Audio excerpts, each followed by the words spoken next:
Podcasting. You're listening to Techies Talking Tech Tonight, colloquially known as T4.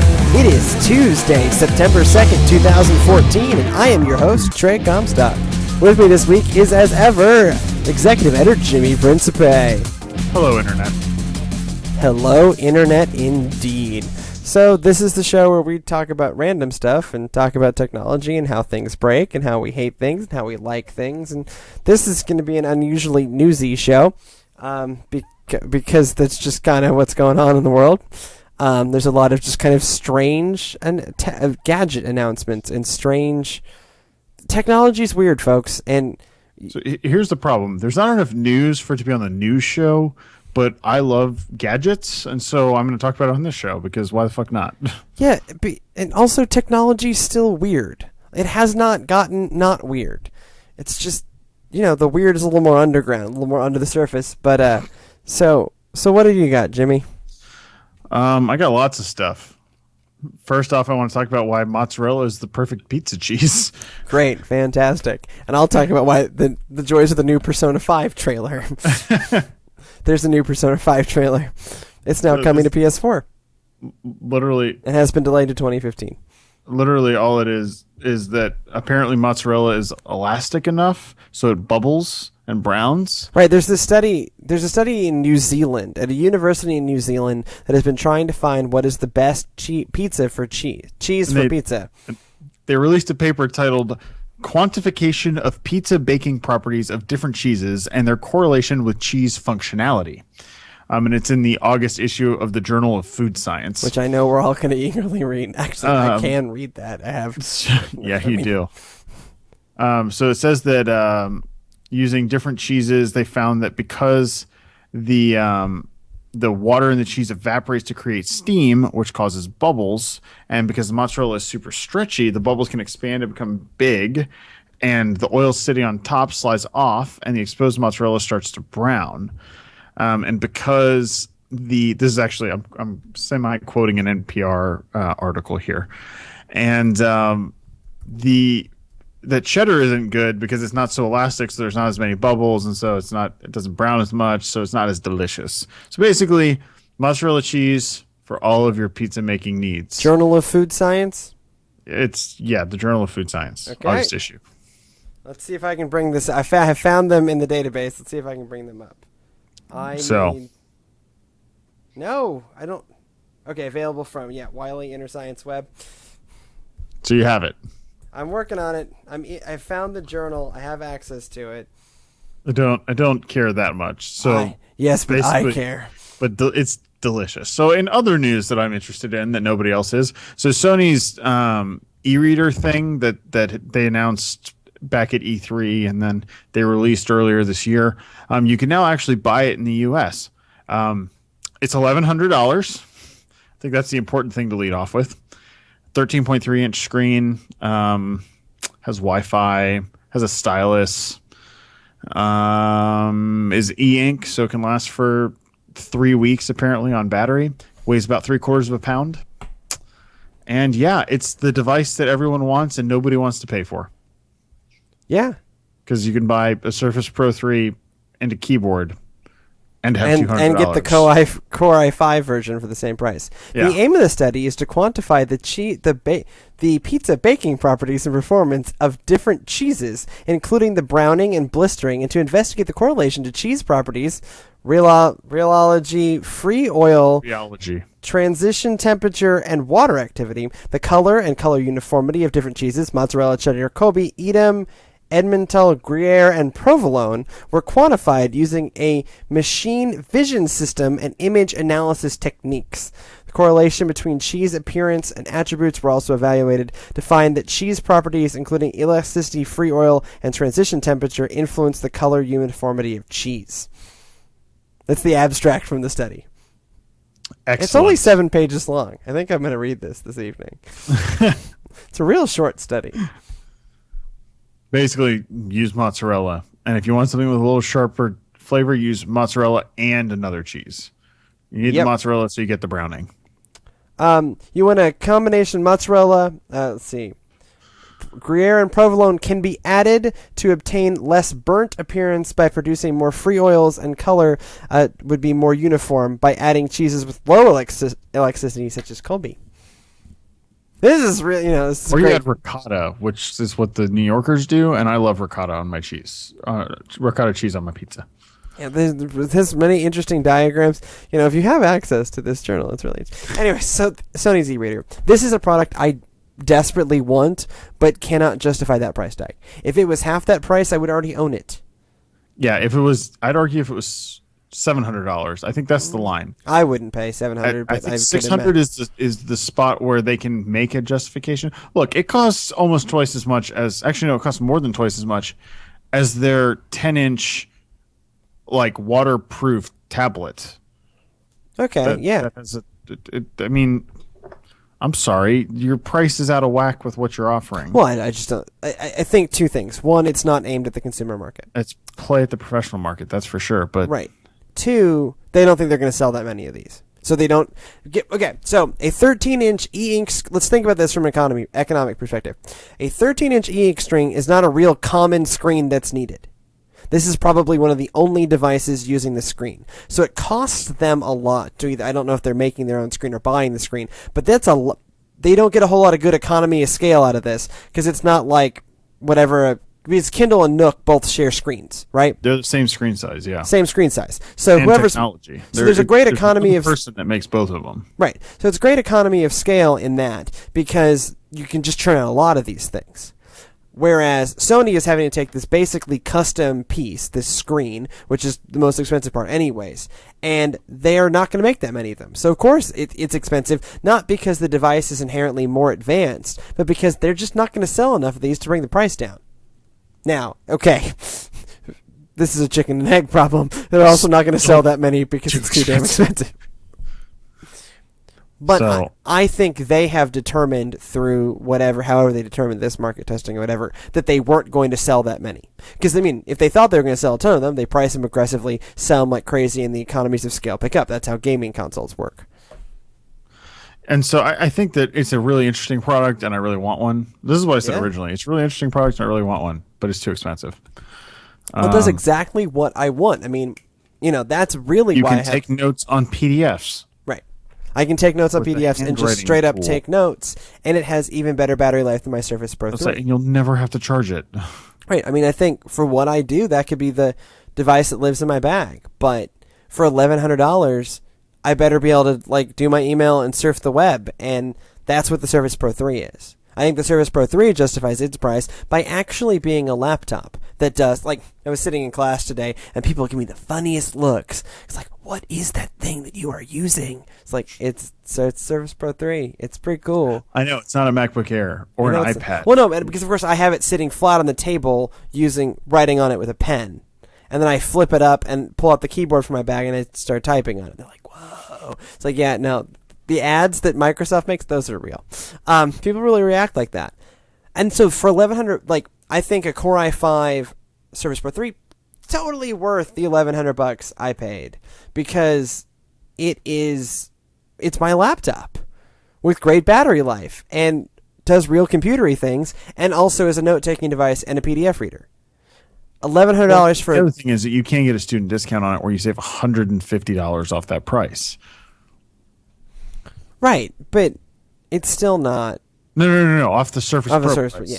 But this is not aimed. This is not... They don't actually think any one person is going to buy this. What they want... in bulk. They want large companies and schools to buy these.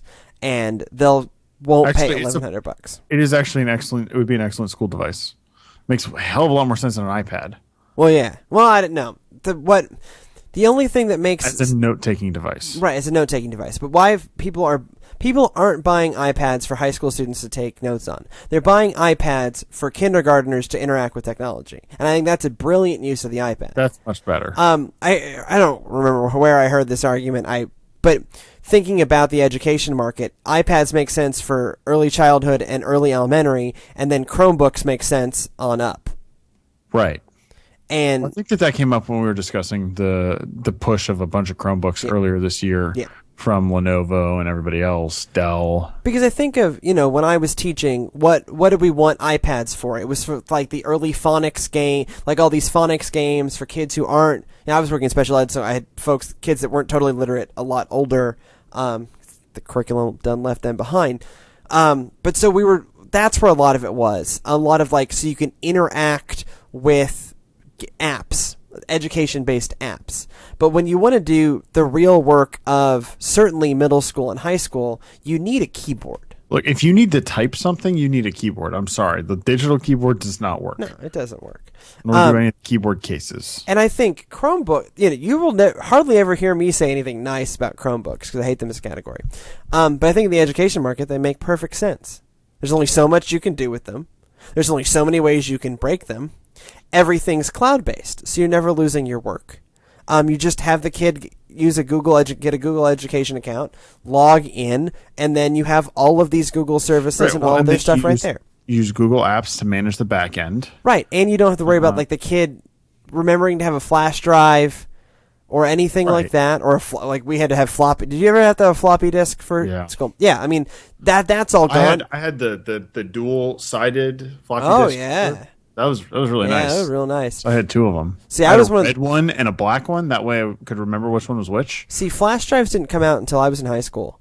And the first time I had a flash drive was 8th grade. For me, it was junior year of high school. Which is that's about the same time. Yeah, it was my junior year of high school. I had a 128 megabyte flash drive that I used to run whole events off of, and I thought it was the coolest thing that I could sit down in the computer lab, hijack all of the colored LaserJet printers, and do all of these copies off of my flash drive. I thought it was the greatest thing ever, because it was just so much more convenient than burning disks. But anyways, you think about a laptop where you just log in and everything's there. So in education, generally, you don't have your own laptop. You just have a laptop cart.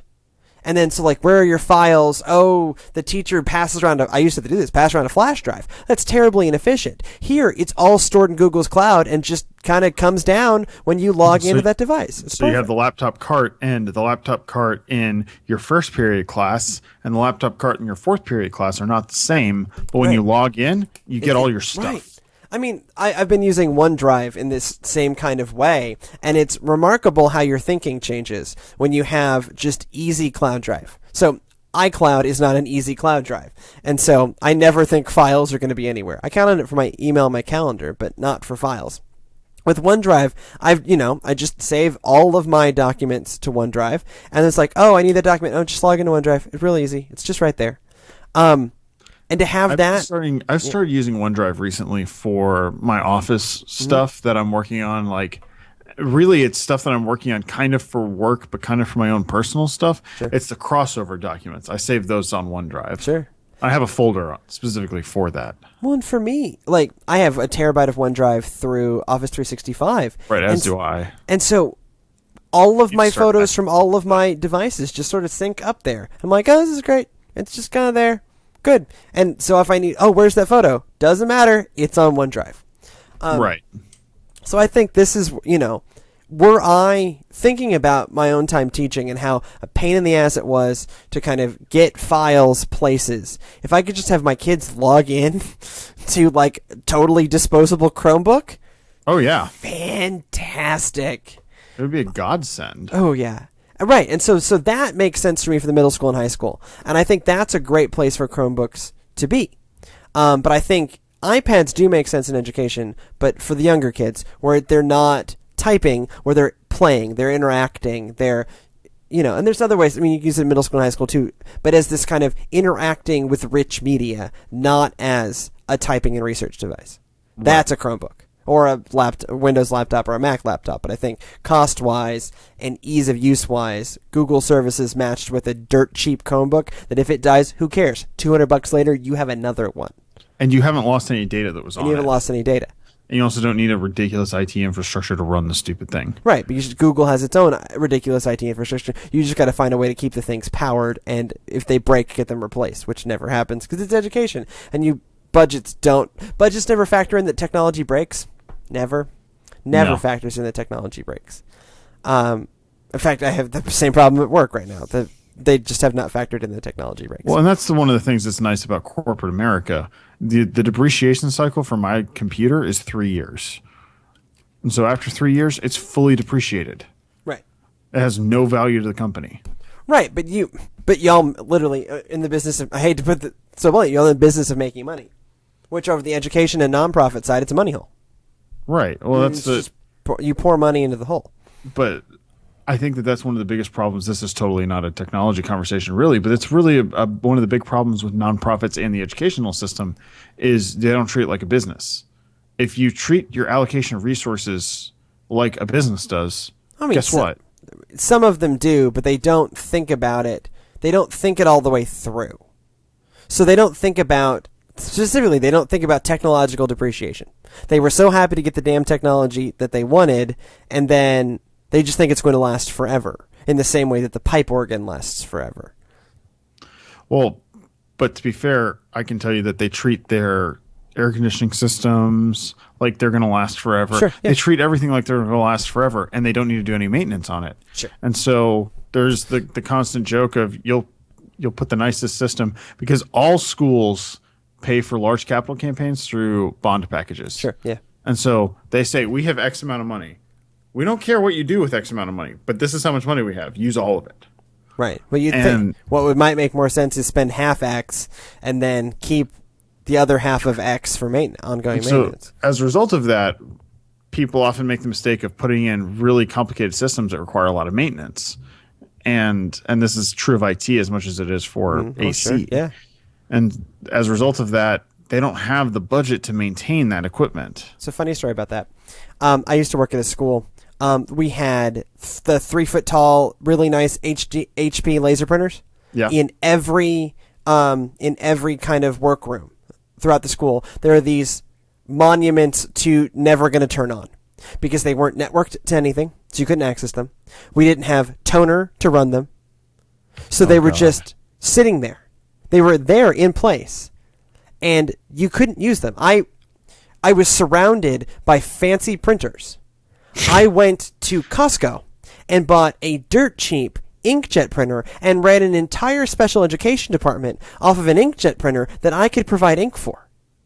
So we only got one ink cartridge a year for our office laserjet printers, which generally ran out like pretty quick. And then the big drum printers, the only one that worked was in the main office, and we had no access to it. Like, it was absolutely like they spent all of, those printers are not cheap. It's the big thousands of dollars. Thousands of dollars. And we had 5 or 6 of them that did absolutely nothing. They just sat there as monuments to a failure of planning. Another thing was every classroom had 5 iMacs, nice iMacs, and then we had 2 whole computer labs with iMacs that slowly died because the kids beat up the keyboards and the mice. I had to start bringing in USB mice and USB keyboards that I would buy at thrift stores so that we could still continue to use the computers. Also, none of the computers had Microsoft Office. We were actually... Star Office? No, they had Pages. You can't get that from... they had Pages. But no, we didn't even have that. We didn't even have the Apple suite. We had nothing. And so the school issued me a laptop. It's like, oh, here's your laptop. And I asked, does it have Microsoft Office? I said, no. And I basically told them, I don't want this. What am I going to do with this? I don't know. You have to take it. So it just became another computer in my classroom for kids to do research on. And I used my black MacBook for my whole time I was teaching. Because they didn't think through the tech side like at all. So a school was passing around a bootlegged copy of Microsoft Office so that we could do documents and show PowerPoint presentations. It's important to note that this isn't like in the dark ages. This is 2010 and 2011. Well, I mean, I started that job fall of 2009. I mean, this is not, the iPad came out while I was at this job. I mean, that's kind of where this was. First year you were at that job, if I remember correctly. Yeah, the spring of my first year. Right? Yeah, spring of my first year. Yeah. So like, this is not ages and ages ago, and this was a school that had just been redone. But it was, I redid all the technology for the theater department, right? Because they built a theater, and then never put any lights in it. And then they were like, why are all their faces dark? Well, folks, you have no front light on them. So I ended up after millions of dollars have been spent on the school, I had to get a $40,000 grant to install a lighting system. And now I assume it looks pretty good because I got a pretty decent system. Now it's a functional theater. It's like, why is it so quiet and why is it dark? Well, I don't have any microphones and I don't have any lights. So that's why you can't hear them and that's why you can't see them. I'm sorry, I'm in a 180-seat theater with no lighting and no... Like, what did you think was going to happen? It's not like I screwed up. Well, that's why I think that the educational market, more than anyone, is the one that needs Chromebooks. simple, disposable, and someone else doing the back end, and cloud-based devices. Right. It is the new net top. Sure, that's really what it is. Sure, like I am fine. Like I loved netbooks, I really did. They didn't have the battery life, and now we have the battery life. Now, or rather, we don't have the battery life. We have the lower power processors. Let's be clear, battery technology has not changed. What has changed is the power in the processors. And we now have low enough power processors that they kind of make sense. Yes, the batteries that the Pentium 4 was setting on fire, it's the same battery that's in your same battery. Everything. It's just we've gotten better at it. Multiple cores and all of these things. We've gotten better at it. And you can run these things on ARM or on a Dorito that's lightly powered. I mean, you can do kind of whatever. Literally the Chromebooks run on a Dorito. Right. I mean, it's great. Because who cares? And I'm fine with it in that application. I don't kind of like the Sony thing that started this conversation. I don't think they're for the consumer. I don't think they're the answer for the consumer. Because at the end, I think they're the answer for some consumers. I've had people tell me, if I had an 8th grader, I would give one to my child. Back to the argument of the parent that doesn't need much. No, that's that one's too little. It's all in the Feb. That one, I think that's too little for that kind of application. You think so? It's too limited because you're going to run into lots of things it just can't do. And you're not going to understand why. It'll frustrate people. You need for that kind of application. You need a device where you can't get into trouble. You can get in trouble because you have the whole web. What? I downloaded this thing. Why won't it go? Because you're not using a real computer, lady. Why the cat screensaver? Why doesn't it go? On the Amazon thing, you can't even get the cat screensaver. So I think it's a little for like the my blessed mother. I think it's too the perennial example. Right. It too much chance to get into trouble. If it's a tablet, the assumption is that computer things don't work on this, but this is a computer. Why don't it's the Windows 8 problem. Why does this thing not work on Windows 8? Well, it does. Or the RT it's the same RT problem. Right. Well, as Sydney says, it's so cute. It thinks it's a computer. Right. So, like, she's smart enough to know what the RT can do and what it can't do. And for what she wants, it works great. I mean, She may be the only person that's happy with the RT service, but... I don't think that anyone else that has tried the RT service has given it a fair chance. Right. I mean, it's been her main device for almost 2 years now.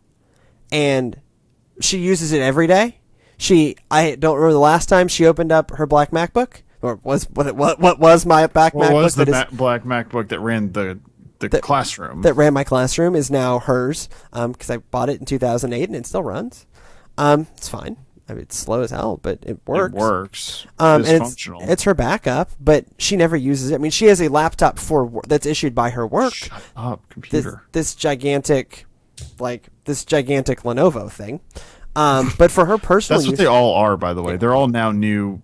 Gigantic Lenovo things. That's what Kate has as well. Sure, I mean that's just kind of computing. That's what my dad used to have until he switched to Surfaces, Surfi. But I mean, it works as long as you understand what it is and what it isn't. And so she's smart enough to know what it is and what it isn't. And it's if what you want is the web and like light office applications, it's perfect, absolutely perfect. Better than the iPad because you can actually type. If what you want is a rich app environment or real Windows, it's neither of those things. But I think most people don't actually want a app environment. They just want the web to work. They think the app environment is the answer to the web working. Which on a phone... Just put an icon in front of the web working. Right. It's like whenever Yelp tells me to download their stupid app. Right. No, yeah. Screw you, Yelp. I don't want your stupid app. But like Sonos, sure, Sonos should probably be an app. The New York Times should probably just make their damn website work. To be fair, their iPad app is pretty fantastic. iPad's something different, though. I mean, iPad, they're trying to simulate a magazine environment. Like, I get that. But I think that a better example is like Pandora. So their website works. Right. But like, you know the answer to does the PS3 have a Pandora app? Yeah, yes, it's called the Internet. The Internet, right. It works. You go to Pandora.com and sign in. It's kludgy as hell because it's a game console. Yeah, it's a game console. But it works. Right. But I mean, it's like my solution to, I don't have a media streaming device. I have computers hooked up via HDMI because I just have computers laying around. And so for $26 in parts, I have a MacBook Air hooked up to my my other television, and it's great. It works perfectly. I need to nuke the other computer and do that. Yeah, you can have access to my ridiculous iTunes account. Yeah. I recommend you watch Silicon Valley. It's hilarious.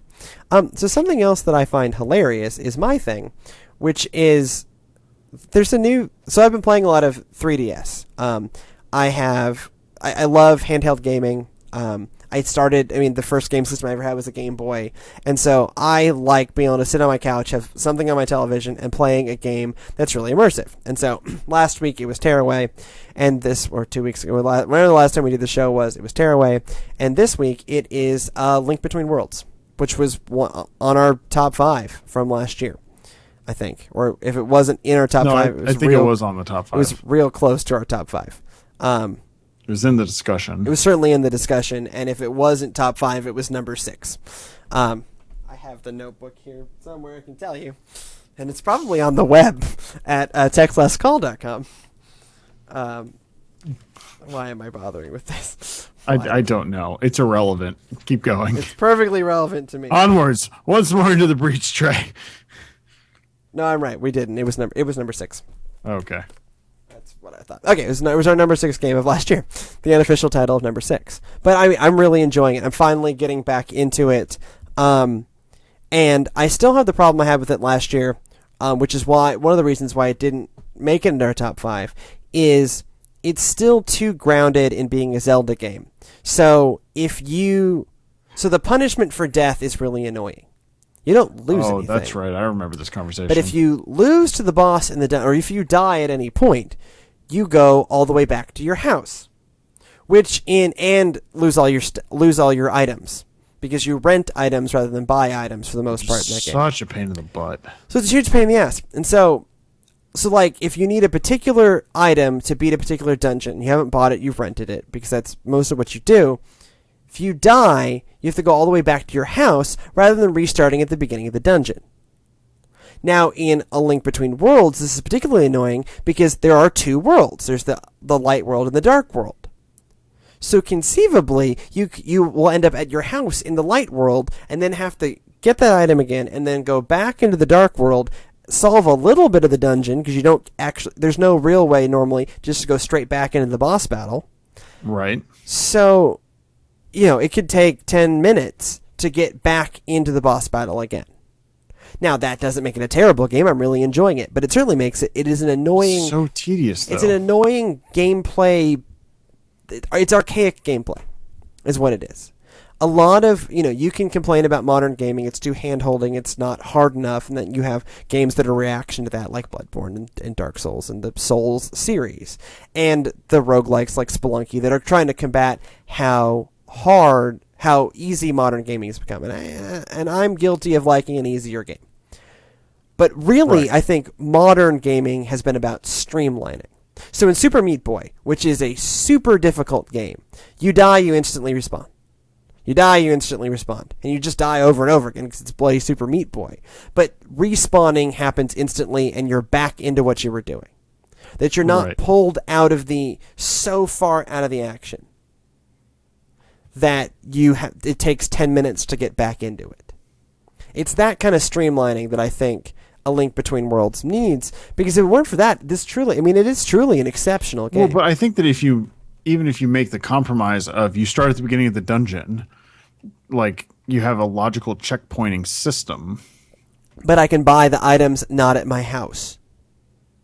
Right. I mean, that's the real issue with A Link Between Worlds is it'll let me restart the dungeon, but that may be bloody pointless because the items may be at my house. If I could rent the items, like, from wherever, if there was just, like, or even, like, Poke Centers, I mean, it's just me, stores, so you kind of throughout the world. The Poke Center, I think that's a good analogy, though, because it works. Like, right, but this would be like...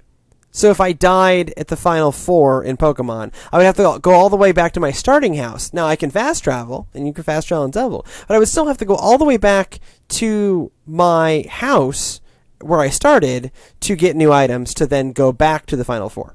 Which, as has been said, is a pain in the butt. It's just a pain in the ass. Like, it's not the end of it's not the death of that game, but it is one of those things where I put that game down when I don't want to have to go back through that again.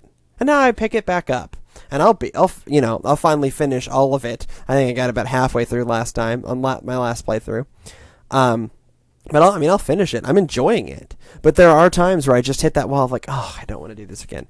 And right, but that shouldn't be with a truly excellent game. You want to be so immersed that doesn't break the. Right, it breaks it.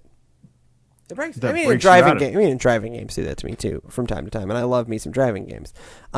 So I don't think it's the end. It's not like Heavy Rain, where I think somewhere in there's an excellent game, but it's not it's just not a genre I can do because there's a weird horror element to it.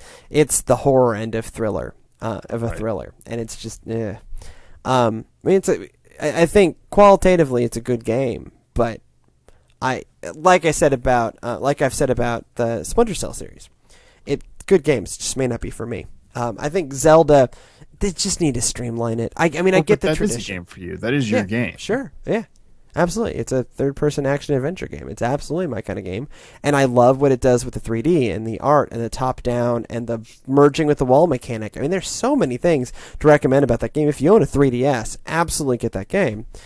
But just know that there is some That doesn't mean it couldn't be better. Right. And then, yes. So speaking of could be better, there's a new 3DS coming out. Oh my gosh. But it's even stranger than you think it is. It's just going to be called the 3DS and the 3DS XL. Like, it's just a total... 2DS? No, it's weirder than the 2DS. So here's the thing. They're essentially re-releasing the 3DS XL and the 3D. And I'm going to Google this. With a new processor and 3 new buttons. Two new shoulder buttons. And a little white nub on the right hand above the lettered buttons that serves as a tiny additional analog stick. You don't see the little white nub on the right hand side of the console? Yeah, that's actually a second analog stick. That is crazy. That's like microscopic. Why? It's like the Lenovo nipple thing. Yeah, except even smaller. And so you want to know the really weird part about this? There are going to be some games that will run on this new one that will not run on the old one. Right, because it's taking advantage of buttons that are not on the old one. No. Also new processor. Oh, new processor. Yeah. New processor. This is the really dangerous part. So like Xenoblade Chronicles or something is coming out next year. It will only be able to play on this. And so it's just this huge additional confusion in the market. Yeah, but why not call it the 3DS 2 Slim? 3DS. Well, the naming doesn't matter. If you call it 3DS, anything called DS runs DS games. Anything called 3DS should be able to run all 3DS games. That's the way console gaming works. It would be like saying that the Xbox 360 arcade couldn't play Halo 3. That does happen sometimes. It couldn't play Halo ODST because the memory storage requirement was in excess of what was available in a memory card format, so you had to get a hard drive for it. Right, but they worked. That was a really rare exception, and it's one of the things that held back console. It was really easy for me to go buy a hard drive and slot the stupid thing into it. Right, but you can't slot a new processor into this. Right, exactly. It's a console. So that's I just had to get a different memory. Right, but even that was stupid. Right. I mean, the point of console gaming is it's plug and play. Any game that is released for X system should be able to run on each version of that system. Right. And once you break that, generally speaking, you have now made a different system. So what this is really is this is the 3DS2. Right. Now, right now, there's only one game announced that won't be compatible, but there will be more. But presumably, there could be more. And anyway, specifically in handheld console gaming, you shouldn't introduce this level of confusion because a lot of where this sells is to the younger age bracket and parents who aren't really following this. And so this is like, oh, I bought you, you have a 3DS. So here's the image. Your 12-year-old wants to play Xenoblade Chronicles. Not a totally unreasonable thing for a 12-year-old one to do. They already have a 3DS. Mom goes out, thinks she's doing something really nice for her kid. Buys the game. Brings it home. Oh, you have this. This should work. Nope. Why would you do that? Yeah, and I don't envy people that work at like GameStop and things like that. They're gonna have to explain this to people. Yeah, like you come in and you say, "Okay, I want Xenoblade for the 3DS." You say, "Okay, which one do you? How old is the 3DS you have?" I don't know. I bought it last year, a couple years ago. Yeah, no. Yeah, this is not going to work on that. Why? It says it works on a 3DS. Not this one. It doesn't work on the one you have. Right. You see, the thing is, Nintendo updated the product. Like, can you imagine being the person that has to explain that time and time again? I'm not really enjoying being the tech journalist commenting on this. Like, this is ridiculous. Like, you know what? My solution as a parent of a 12-year-old, here's an iPhone. Play whatever on that. Right. And yeah, exactly. And Apple is right now doing a better job of Nintendo of supporting Legacy's hardware. Right. And Nintendo is usually the one. Now, okay, to be fair, Nintendo is the one where you buy the new thing and the old things still work on it. I mean, so yes. At you this buy point, the Game Boy Color, all of the original Game Boy games. At this point in history, yes, it has not always been that way. Nintendo was the one to break compatibility before Sega did. Right. Okay, that's what I was. Yeah, I'm talking about NES to SNES and Mega Drive to Genesis is what I'm talking about. So it wasn't always that way, but starting with the jump from the Game Boy to the Game Boy Color. Right. Well, but in the handheld space is what I'm talking about specifically. Right. They've always been very good about making sure that the next generation runs the previous generation stuff. I mean, the DS ran Game Boy Advance. Game Boy Advance ran Game Boy Color. Yep.